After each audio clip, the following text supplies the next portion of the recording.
C'est une maladie génétique répandue sur le continent. Elle affecte la forme des globules rouges et provoque des douleurs atroces.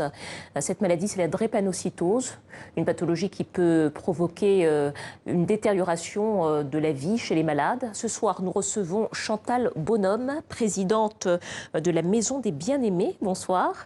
Bonsoir. Bienvenue sur le plateau du Journal Afrique. Merci. Alors, vous avez créé l'année dernière cette structure, la Maison des Bien-Aimés, qui est un fonds de dotation donc pour récolter de l'argent afin d'aider les malades de la drépanocytose en Afrique. On va en parler ensemble, mais je voulais d'abord que vous nous expliquiez un petit peu ce que signifie vivre avec cette maladie, pour bien comprendre, peut-être vous-même, vous êtes atteinte de la drépanocytose. Tout à fait. Depuis l'âge de 3 mois, je suis atteinte de la drépanocytose et j'ai la forme la plus grave, la forme homozygote. Donc, vivre avec cette maladie, c'est avoir des douleurs constamment. Et donc, en fait, pour ceux qui ne la connaissent pas, il s'agit de l'hémoglobine qui est en forme de faucille. De croissant, donc, en quelque sorte. En quelque sorte. Alors que l'hémoglobine normale est ronde. De forme ronde, tout à fait. Ce qui fait que l'oxygène est très mal véhiculé dans les petits vaisseaux où ça se bouche.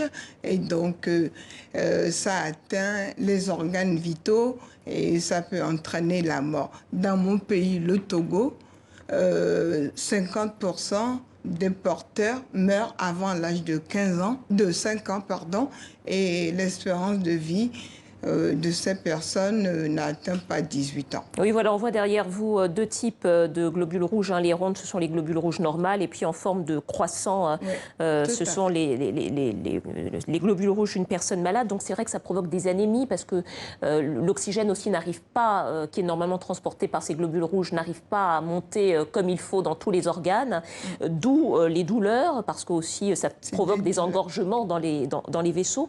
On dit souvent que les malades sont soignés avec des produits très forts et que le niveau de la douleur est celui d'une fracture ouverte. Vous confirmez? Ouais, c'est vrai que les douleurs sont extrêmement douloureuses, et à telle enseigne que pour la soulager, il faut de la morphine. Donc c'est vrai que les produits sont assez forts et dans nos pays, malheureusement, ils n'ont pas les moyens d'avoir accès à ce genre de produits. D'où le fonds de dotation pour recueillir un peu d'argent et acheminer des médicaments pour soigner la population.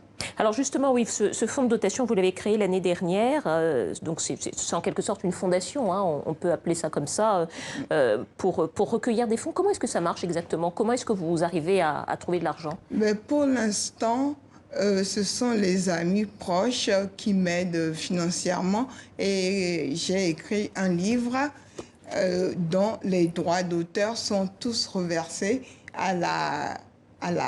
au fonds de dotation de la Maison des Bien-Aimés. Et puis là, j'ai eu la chance d'avoir une entreprise mécène qui, en début de cette semaine, s'est proposée pour nous accompagner. Et donc, je le remercie vivement. Et donc, c'est comme ça qu'on arrive à gérer pour l'instant la pathologie les besoins au Togo. des patients, puisque pour l'instant, vous occupez donc des patients au Togo. Au Togo, puisque c'est mon pays, c'est ce que je connais le plus. Mais je tiens quand même à préciser que le fonds de dotation agit sur 2 axes. C'est-à-dire qu'en France, puisque la France est mon pays d'adoption, on fait aussi, on s'occupe des démunis, des défavorisés, avec le concours du Secours catholique. Donc l'année dernière, par exemple, on a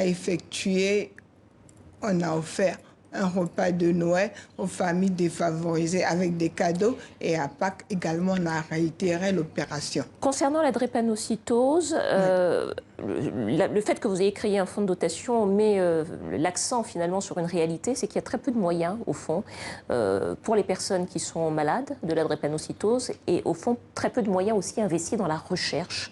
Comment est-ce que vous expliquez ça? C'est maintenant que les gens prennent conscience réellement.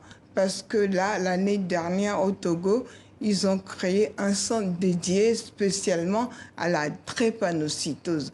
Donc, je pense que le gouvernement togolais prend conscience du besoin, puisque ici, en France, moi qui suis malade, je sais que quand j'arrive à l'hôpital, il suffit que je dise que je fais une CVO, c'est-à-dire une crise vaso-occlusive, pour que la prise en charge soit immédiate. C'est encore une maladie très taboue sur le continent africain. C'est très tabou parce que souvent la faute est rejetée sur la mère.